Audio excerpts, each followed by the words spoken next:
Hello, I'm Recoded Zaphod, and welcome to another episode from the Centricraft-2 server. This episode, I'm going to be working a little bit more on this to start with. So I think I want to get this piston door going. I think that's one of the main things I want to get in, and maybe work on this out the front here. But also, I think, as it's getting to be some nice weather where I am in the world, I'm feeling kind of summery or a bit spring sort of feel. So I think I might do a quick costume change. Hey. Right. So I'm now in some shorts and the vine climbing up me has started flowering. Actually, if I switch into here, you should be able to see it's flowering on the side as well. And, you might also know I've got my trident on my back now, which is a bit of a resource pack I'm working on. So, now I'm feeling a bit more summery. I can get to work on putting in a piston door here. And, of course, there's the back as well, which I haven't worked out what to do with. So if I work that out while I'm recording this episode, I might get working on that. But if not, it's going to be the door and then the stuff up here. And I'm now in a creative world. So you can see I've got the door plate here. So the bit which goes over at this height. So it's a 3x3. And I can only do it from underneath because I haven't left myself any space to the sides or above. So I need a triple piston extender for each of these. And because it's 3x3, that's 12 whole blocks just within the actual door. So I won't be able to do it with slime blocks because I wouldn't be able to push the entire door at once. So I think the best way to do this is to have 3 sets of triple piston extenders, and I can just run them all at the same time. Or very slightly after each other with this setup because the observers go across. But you hardly notice at all. And I've worked out the sequence that I need these observers to fire in for both the extension and retraction, so I can run them both of the same button. And it's middle, top, the bottom, the middle, the top, and then the middle again. So if I do that, so I've set this up to go middle and top together because you see the two of them happen together quite often. And after the bottom one gets triggered, that also triggers the middle and top one. So I've got a path running from this one into the same sequence up the top. So I want to go middle and top twice. I know that undid what it did, but then when I do the bottom bit, it goes all the way to being shut. And then I've got a middle one right at the end. So that just puts this back to here. And the reason it looks like I've got extra pushes, but that's so when I do the same sequence again, it can actually retract them all. And I don't have to have a separate sequence for the extension and retraction. I can just use the same sequence for both. So then if I do the same thing again, so that's middle and top. And then if I go middle and top again, and then do this, get the bottom, middle, top, and then finally the middle. And it all drops back out. So now I need to be powering this one here, twice, then this one, and then this one. And I need to make sure there's enough delay between all of them that they don't interfere with the last one that's happening. And also because these are gravity blocks, if I'm too quick, I can end up pushing blocks through them while they're falling and they pop off. So yeah, I need to make sure it's slow enough to work. So I'll come back once I've got a sequence for that. And I think I have this. So again, I don't have anything around the sides or on the top. It's all underneath. And I've just gone for a whole load of observers, which, like, in retrospect, I probably could have done this more easily using other redstone components to put in the delays. But it's all one tick stuff. So I don't want anything going into a redstone and then reading the redstone off and getting a double signal from when the redstone goes on and when the redstone goes off. So this was just easier to think through effectively. And most of this is just put in a delay. So this is just a long delay until it hits this again. And then I've got a delay which wraps around here and then into this bottom one. And then from just before it hits that, I've got this delay going down here and back up into this block. So yeah, let's see it operational. So what I need to do is give this observer an update, and we should see the door open. It's not the fastest door in the world, but again, I didn't want to have to do a separate circuit for opening and shutting. So now I can just remove this, and there we go. It's shut, and it's all set back to how it was. So I can go again and open it up. That last drop down is a bit slow, but I tried with a slightly less delay, and it didn't work properly because it wasn't quite enough. And on one of the retractions, that one just there, this row has to pull these pistons back in, and if I did it with less delay, these pistons were still extended when these tried to pull them back in, and therefore they didn't get pulled in because you can't pull an extended piston. Alright, so now I need to take this design and put it into the CentriCraft server at the entrance to my library. And the first thing I need to do is make sure there's some space under here in order to put in the mechanism.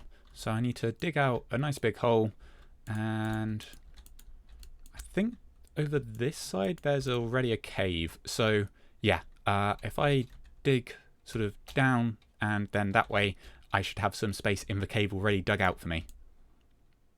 Right, so I want to start with the actual pistons. So I want 1, 2, 3. Then I want a piece of quartz, and oh, I've left the concrete out here somewhere. Some of it's just all over the floor, which I think I used for pillaring up on to get the thumbnail for the last episode. So yeah, there should be some more somewhere in one of these chests. It's all quartz, it's wood. There it is. Right, and I want to put in that on top of this. 1, 2, 3. All right, so that's level with the ground that you walk in on. That's exactly where I want it to be. So then the same here. Then it's the observers, and they need to be going this way. And you know what? I think this is going to be better if I time-lapse this, and then I should be able to get decent angles on what I'm doing. Here we go into a time-lapse then. So when I started work on this, I discovered quite quickly it was quite hard to get all of the observers in the right angle, and also I decided to remove the pistons because I didn't want to accidentally trigger them while I was building it, because as you can see, as I build it, the observers get some updates, so I didn't want to end up with the door all out of place. But I very quickly got distracted by the weather changing. So you might have seen a few flashes there, and that's because a thunderstorm had started. So I decided it was a good opportunity to go and try and get some mob heads. So I went and used my channeling trident to get lightning to strike some creepers, and then used those to blow up some of the mobs to get their heads. You see I managed to put a hole in the landscape, but I then realised that if I blow up the creepers in the water with the other mobs, I won't cause damage to the landscape because they only damage other mobs, although other mobs does include me. So you might notice there I got killed by that explosion because I got too near the charged creeper. But I did manage to get my stuff back, so that was all good. And I carried on not putting holes in the landscape. I was hoping to try and name tag some of the charged creepers to save for later, but I only had one name tag in my ender chest, and I didn't want to go away leaving charged creepers and then come back. Although, when they killed me again, of course, they all despawned anyway, so yeah, maybe I should have picked up some name tags when I went to pick up some more stuff. But at this point, the thunderstorm had ended, so I slept the night away, repaired the one hole that I had made in the landscape before I started using the pond, and then I went back to carry on with the piston door, which was what this time lapse was originally for. So you can see, as I mentioned before, I had to put in all the connections from the middle to the top with the correct delays and the bottom to the middle, and yeah, it's just putting in this long observer chain with the correct delays and timings that the doors will open and close without each set of firing piston interfering with the last set.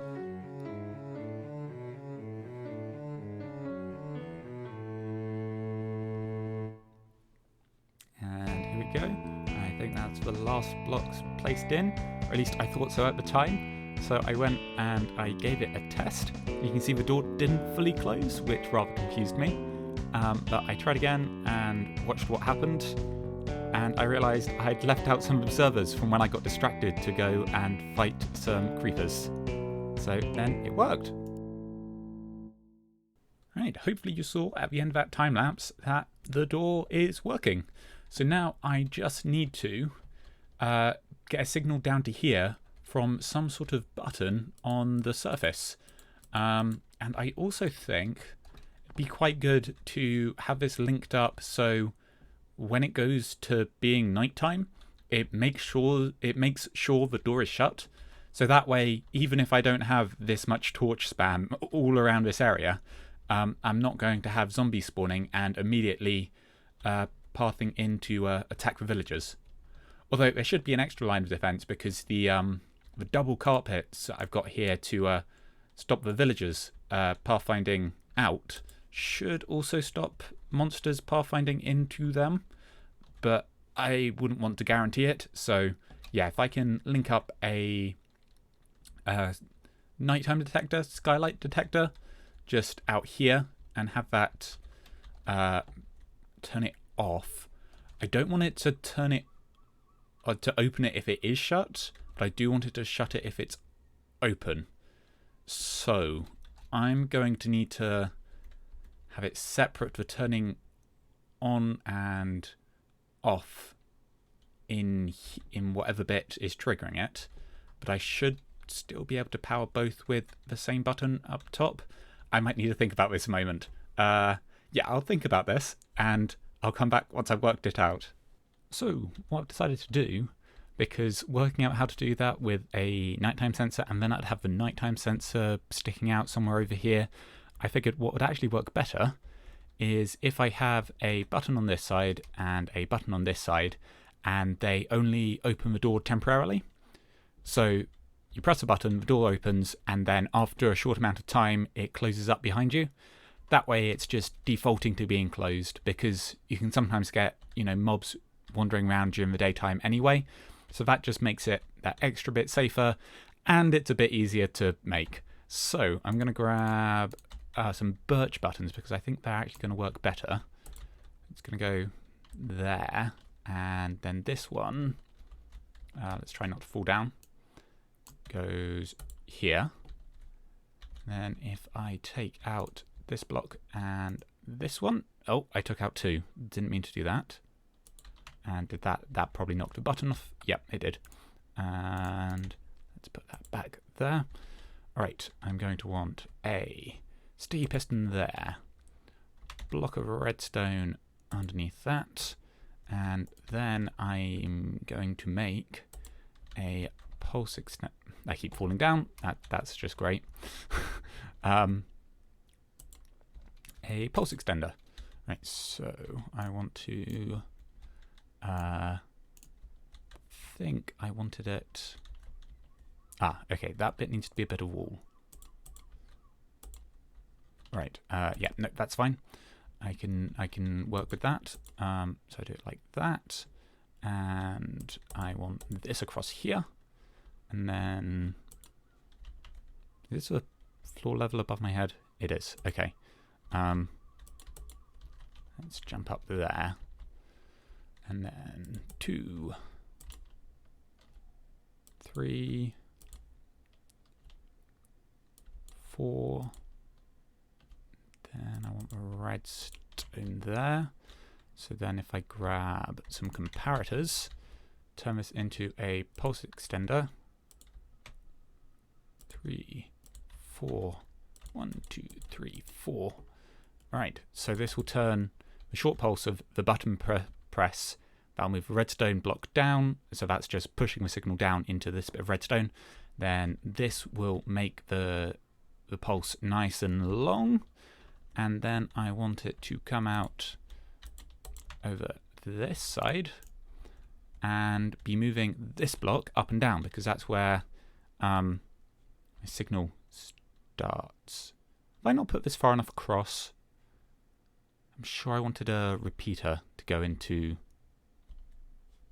Yeah, I think I need to move all of this one that way, and then... Oh, I also need to go get another sticky piston. Okay, so I'm going to move this across, get a sticky piston, and put that in here. And sticky piston goes in there. That's it. And... hang on.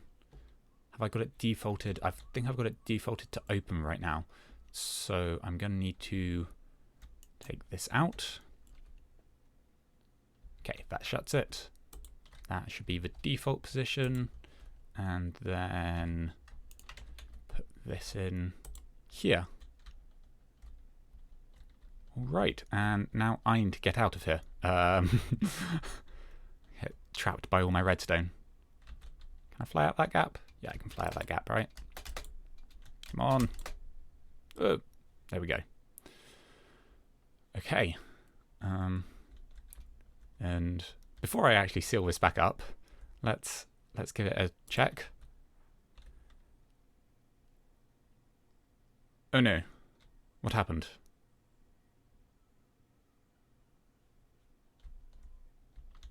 Ah. That powered that. That wasn't meant to happen. I'm sure I stopped that. How did I stop that?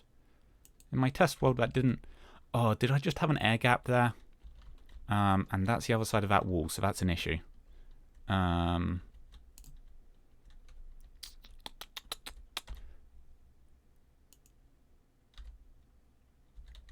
Let's take this out, put it in place. What else happened? One of these turned into... it fell off. Okay. I can get that in a moment. But okay, so if that's an air gap...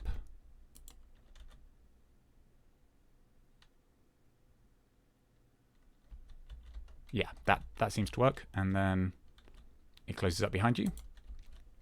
Okay.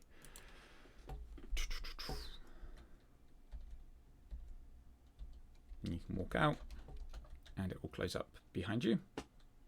Right. I need something in here. Or maybe I could just put bookcases in front of it. So in this position. Yeah, that should work fine. Actually, I might want to do that all the way across here anyway to hide these pistons. So yeah, that's fine. That needs to stay in airspace. Right, let's seal this up. Actually, before I do that, let's come in with a whole load of torches. I do not want a creeper exploding down there and blowing it all up or anything. Oh, look, a cat. I am tempted. You see, now, because the villagers have beds at the moment, they're able to produce cats, but they're also able to produce iron golems. And as much as I'd love to have the atmosphere of having stray cats wandering around this area constantly, I think the iron golems are too much of a pain. I will have a look at the mechanics and see if I can get cats without iron golems. Right, but back to what I'm actually doing. Focus. Come on, Zaphod. Focus. Right, that's sealed up. I give it a push. It opens. And closes. And I needed to grab some bookcases. Do I have some bookcases still? Did I use them all? I might have used all the bookcases. Oh, no, there's a whole load in here. Wonderful. Right, I can go cover that up, cover redstone, and then this door I can consider done. Yeah, that certainly looks all right. And as much as I was hoping to get a secret door in here. Yeah, I do need some space for the pistons for this, so I think maybe a secret hidden door down this end. I'd love to do something with pulling a light on the wall. Maybe some of these. Okay, I think maybe that will be saved for a different episode. Okay, too many thoughts. Let's just focus on one. Check the door works from the inside.